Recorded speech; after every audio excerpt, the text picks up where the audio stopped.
جس کا انتظار کیا جا رہا ہے۔ وہ حسین بن علی کی نسل سے ہے۔ وہ چھوٹا سا بچہ تھا جب وہ سامرا کے سرداب میں داخل ہوا تھا۔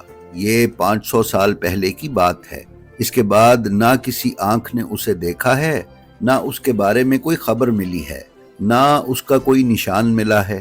امامی شیعہ ہر روز سرداب کے دروازے پر کھڑے ہو کر اس کا انتظار کرتے ہیں اور اسے آوازیں دیتے ہیں کہ اے ہمارے مولا تو نکل آ، اے ہمارے مولا تو نکل آ۔ پھر وہ ناکامی و نامرادی کے ساتھ واپس لوٹ جاتے ہیں، اور یہ ان کی عادت اور ان کے ہاں موجود ایک رسم ہے۔ ناظرین، شمس الدین نے اپنی کتاب العبر فی اخبار من غیر میں امام مہدی اجل اللہ تعالی فرجہ الشریف کی ولادت پر تصریح کے بعد شیعوں پر اس طرح الزام لگایا ہے کہ ان رافضیوں نے امام مہدی کا لقب صاحب الزمان رکھا ہوا ہے، اور یہ شیعوں کے 12 اماموں میں سے آخری ہے۔ اور ان کی گمراہیوں میں سے مزید یہ ہے کہ یہ لوگ گمان کرتے ہیں کہ یہ سامرا کے سرداب میں داخل ہوئے اور اسی میں مخفی ہوئے ہیں، اور ابھی تک اسی میں زندگی گزار رہے ہیں۔ اسی طرح ابن خلدون نے اپنے مقدمے میں لکھا ہے کہ شیعوں میں سے بعض لوگ یہ خیال کرتے ہیں کہ محمد بن حسن العسکری، جن کا لقب مہدی ہے، وہ حلہ میں موجود سرداب میں غائب ہوئے ہیں۔ اس وقت آپ اپنی والدہ کے ساتھ زندان میں تھے، آپ وہاں غائب ہوئے اور آخری زمانے میں وہاں سے ظہور فرمائیں گے اور دنیا کو عدل و انصاف سے بھر دیں گے۔ یہ لوگ اس جملے کے ذریعے اس حدیث کی طرف اشارہ کرتے ہیں جو ترمذی میں امام مہدی کے بارے میں موجود ہے۔ یہ لوگ ابھی تک ان کے انتظار میں ہیں اور انہیں امام المنتظر کہتے ہیں۔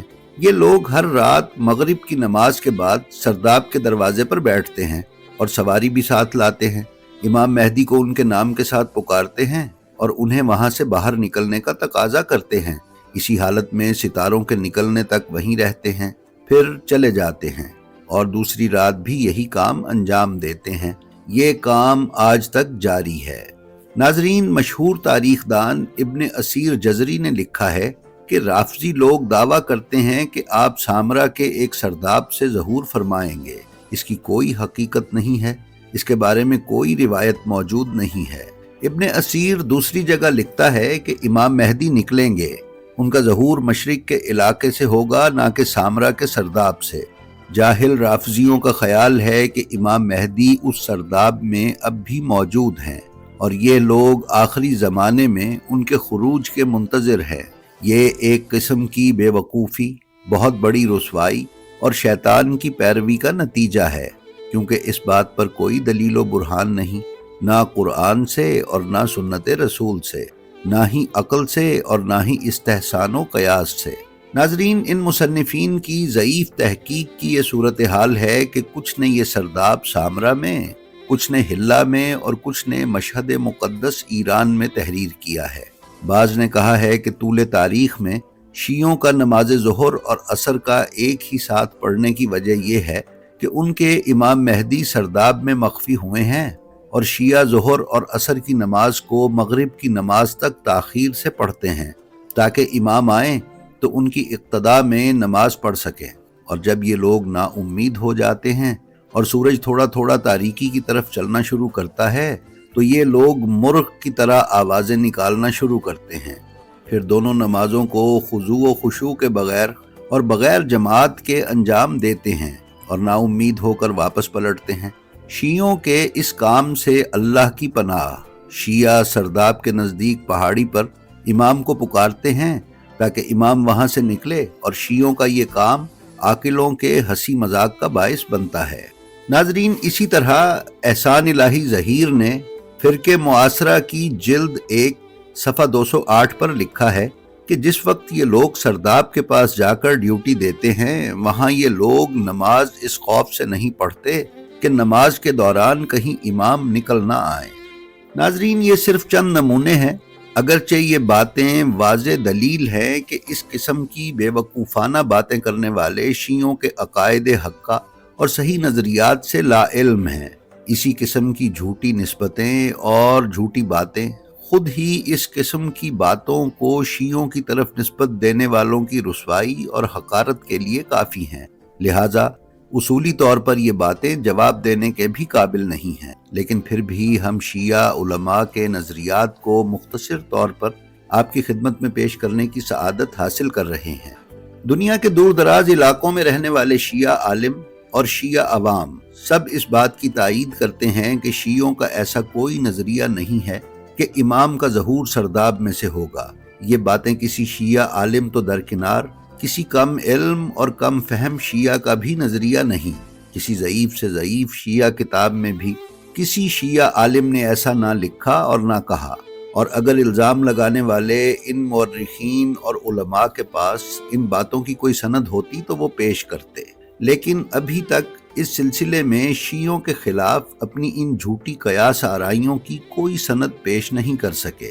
افسوس کا مقام ہے کہ اہل سنت کے یہ بڑے علماء تحقیق کے بغیر اس طرح اندھے پن کا کیوں شکار ہوئے۔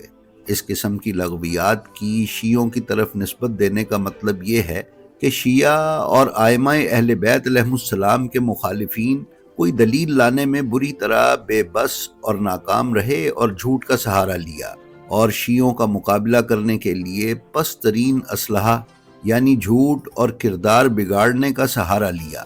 شیعوں کو نیچا دکھانے اور اپنے مکتب کی حقانیت اور مشروعیت کو ثابت کرنے کے لیے ان لوگوں کے ہاتھ دلیل اور منطق سے خالی ہیں۔ تاریخ اٹھا کر دیکھا جائے تو دنیا کے ہر شہر میں شیعہ موجود رہے ہیں اور شیعوں کی کتابیں بھی لوگوں کی پہنچ میں تھیں، لیکن اس کے باوجود ان لوگوں نے شیعوں کی طرف بغیر تحقیق ایسی باتوں کی نسبت دی۔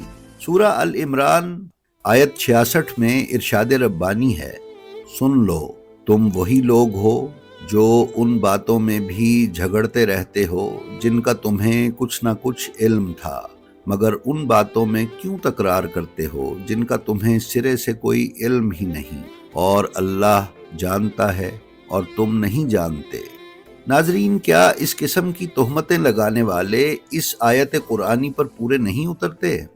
سورہ نور آیت 15 میں ارشاد ربانی ہے، جب تم اس بات کو ایک دوسرے سے سن کر اپنی زبانوں پر لاتے رہے اور اپنے منہ سے وہ کچھ کہتے رہے جس کا تمہیں کوئی علم نہ تھا، اور اس چرچے کو معمولی بات خیال کر رہے تھے، حالانکہ وہ اللہ کے حضور بہت بڑی جسارت ہو رہی تھی۔ شیعہ علماء نے اس قسم کی تہمتوں کا منہ توڑ جواب دیا ہے۔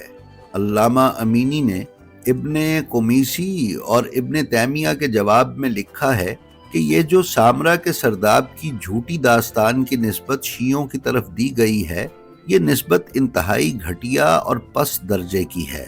قمیسی سے پہلے کے مصنفین نے بھی اپنی کتابوں میں ان چیزوں کی نسبتیں دی ہیں، لیکن قمیسی نے دوسری باتیں مثلاً گدھا ساتھ لانا اور 1000 سال سے ہر رات اس عمل کو دہرانے کا الزام لگایا ہے، جبکہ شیعہ اپنے آخری امام کا اس سرداب میں غائب ہونے اور اس میں زندگی گزارنے اور اس سے ظاہر ہونے کا عقیدہ نہیں رکھتے۔ شیعہ اپنی روایات کے مطابق اس بات پر اعتقاد رکھتے ہیں کہ امام مہدی اجل اللہ تعالی فرجہ الشریف مکہ معظمہ میں خانہ کعبہ سے ظہور فرمائیں گے۔ کسی بھی شیعہ مورخ یا عالم نے سرداب سے امام کے ظہور کا نہیں لکھا اور یہ نہیں کہا کہ آپ سرداب میں غائب ہیں۔ سامرا کا سرداب ائمہ اہل بیت علیہم السلام کے گھر کا حصہ تھا۔ اس دور میں گرمی سے بچاؤ کے لیے سرداب اور تہ خانہ بنانا ایک عام رواج تھا۔ اگر باقی سردابوں کی نسبت سے اس سرداب کو کوئی خاص شرف اور تقدس حاصل ہے تو یہ اس وجہ سے ہے کہ یہ دین کے 3 پیشواؤں سے منسوب ہے۔ دوسرے گھروں کی طرح اس گھر کا شرف بھی اللہ کے ذکر اور یاد کی وجہ سے ہے۔ جن لوگوں نے یہ جھوٹی باتیں شیعوں کی طرف نسبت دی ہیں، کاش وہ لوگ ایک ہی قسم کی بات کرتے اور ان کے بیانات ایک دوسرے کے مخالف نہ ہوتے تو ان کے جھوٹ اور علمی کمزوری کا کوئی تماشا نہ بنتا۔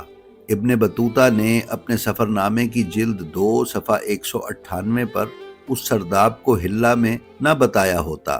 کرمانی نے اخبار الدول میں اس سرداب کو بغداد میں نہ بتایا ہوتا، اور دوسرے اس کو سامرا اور مشہد مقدس میں نہ بتاتے۔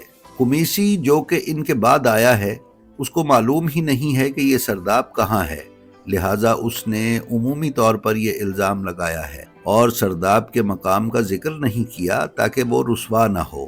قمیسی نے یہ الزامات اس طرح لگائے کہ جیسے یہ عمل مسلسل ہو رہا ہو اور وہ اس کا عینی شاہد ہو اور یہ عمل شیعہ عقائد میں داخل ہو۔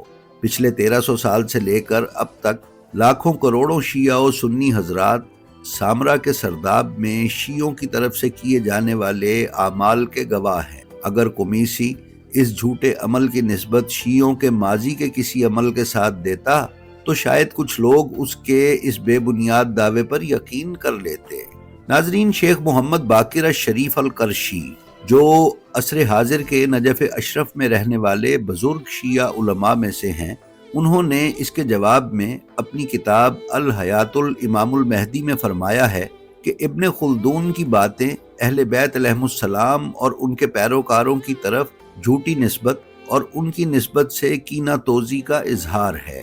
اس کے واضح ترین اشتباہات کچھ یوں ہیں کہ اول تو اس نے امام منتظر علیہ السلام کے ظہور اور ان کے وجود کا سرے سے انکار کیا ہے، جبکہ اس بارے میں متواتر احادیث رسول اللہ صلی اللہ علیہ وآلہ وسلم سے نقل ہوئی ہیں۔ مشہور محقق اور دانشمند محمد شاکر نے ابن خلدون کی ان باتوں کا جواب یوں دیا ہے کہ ابن خلدون نے آنکھیں بند کر کے ایک ایسی چیز کا انکار کیا ہے کہ جس کے بارے میں اس کے پاس صحیح معلومات ہی نہیں تھی۔ اس نے اپنے خیالات کا اظہار اپنے مشہور مقدمے میں ایک فصل 12 فاطمی اور لوگوں کے ان کے بارے میں اعتقادات کے نام سے تحریر کی ہیں۔ شیعہ اور اہل سنت کے نزدیک امام مہدی علیہ السلام دین کی ایک ناقابل تردید حقیقت ہے، اور جو بھی مہدویت کا انکار کرے اس نے دین کے ایک اہم ترین جزو کا انکار کیا ہے۔ دویم یہ کہ ابن خلدون کی غلطیوں میں سے ایک یہ ہے کہ وہ لکھتا ہے کہ امام منتظر اپنی والدہ کے ساتھ حلہ کے زندان میں تھے اور ادھر ہی غائب ہو گئے۔ یہ جھوٹی نسبتیں کئی لحاظ سے ابن خلدون کی رسوائی کا سبب ہیں۔ کسی شیعہ حتیٰ کہ کسی اہل سنت تاریخ نگار نے بھی ایسی بات نہیں کی کہ امام منتظر علیہ السلام حلہ اور حلہ سے باہر بنی عباس کے حاکموں کے ہاتھوں قیدی ہوئے ہوں۔ لہٰذا ابن خلدون نے جو باتیں شیعوں کی طرف نسبت دی ہیں وہ سراسر جھوٹ اور شیعہ عقائد کو خراب کرنے کی کوشش ہے۔ ابن خلدون کی طرف سے شیعوں کی طرف دی گئی جھوٹی نسبتوں میں سے اس کا یہ کہنا ہے کہ شیعہ حلہ میں ایک سرداب کے باہر سواری کے ساتھ رہتے ہیں اور امام کا نام لے کر ان کو باہر نکلنے کے لیے آوازیں دیتے رہتے ہیں، اور ستاروں کے نکلنے سے پہلے انہیں باہر نکلنے کے لیے پکارتے ہیں۔ یہ ایسی جھوٹی باتیں ہیں جو آج تک کسی شیعہ کتاب میں نہیں لکھی گئیں۔ شیخ مرزا حسین نوری طبرسی نے، جن کی وفات 1320 میں ہوئی، اپنی کتاب کشف الاستار عن وجہ الامام الغائب الابصار میں مخالفین کے بعض بزرگوں کے سرداب کے بارے میں اقوال کو نقل کیا اور پھر اس سلسلے میں یوں لکھا ہے کہ ہم کہتے ہیں کہ اے دانشمندان حضرات اور حافظان عصر، شیعہ علماء اور دانشمندوں کی کتابیں جو امام مہدی کی ولادت سے پہلے اور ولادت کے بعد لکھی گئی ہیں، یہ سب اب آپ لوگوں کی رسائی میں ہیں اور آسانی سے دستیاب ہیں۔ اب بڑے شیعہ علماء تو چھوڑیے، کسی معمولی شیعہ عالم کی بھی کتاب دکھا دیجئے کہ جس میں ان عقائد اور اعمال کا ذکر کیا گیا ہو۔ ناظرین، اسی طرح شیخ ابو جعفر کلینی، جنہیں ابن اسیر جزری نے اپنی کتاب جامع الاصول میں مکتب تشیع کو زندہ رکھنے والا کہا ہے، اور اسی قسم کے دوسرے شیعہ بزرگ علماء کہ جنہوں نے امام عصر عجل اللہ تعالی فرجہ الشریف کے فضائل اور ان کے والد کے بعد ان کے حال احوال کو نقل کیا ہے، ان میں سے کسی نے ایسی باتیں نقل نہیں کی ہیں اور نہ ہی شیعوں کو اس قسم کے کام کرنے کی ہدایت یا ترغیب دی ہے۔ یہ جو جھوٹی باتیں اور نسبتیں ہماری طرف دی گئی ہیں، ہم نے خود بھی ان کو اپنی کتابوں میں تلاش کرنے کی کوشش کی ہے، لیکن اس طرح کی کوئی ایک چیز یا ایسی تاکید ہمیں اپنی کتابوں میں نہیں ملی۔ لہٰذا یہ افسانہ سرداب ایسی انتہائی پست قسم کی تہمت اور الزام تراشی ہے کہ جسے مخالفین کے بزرگ علماء نے شیعوں کی طرف نسبت دی ہے، اور یہ حقیقت مہدویت کے عقیدے کے سلسلے میں شیعہ نظریات کے مستحکم دلائل کے مقابلے میں ان لوگوں کے عجز و ناتوانی کا نتیجہ ہے۔ ان باتوں کو شیعوں کی طرف نسبت دے کر اپنے لوگوں کو دھوکے میں رکھنے کی کوشش کی ہے اور اتحاد امت کو پارا پارا کیا ہے۔ جی تو ناظرین، یہ تھی ہماری آج کی ویڈیو۔ ہمیں امید ہے یہ آپ کو پسند آئی ہوگی۔ ہماری جو ویڈیو آپ کو پسند آئے اس کا لنک اپنے حلقہ احباب میں شیئر کر کے علوم محمد و آل محمد علیہ السلام کی ترویج و اشاعت میں ہمارے حصے دار بنیں۔ اس کے ساتھ ہی ساتھ اپنا اور اپنے متعلقین کا بے حد خیال رکھیں اور خلق خدا میں آسانیاں تقسیم کرتے رہیں۔ خدا آپ کا حامی و ناصر ہو۔ السلام علیکم۔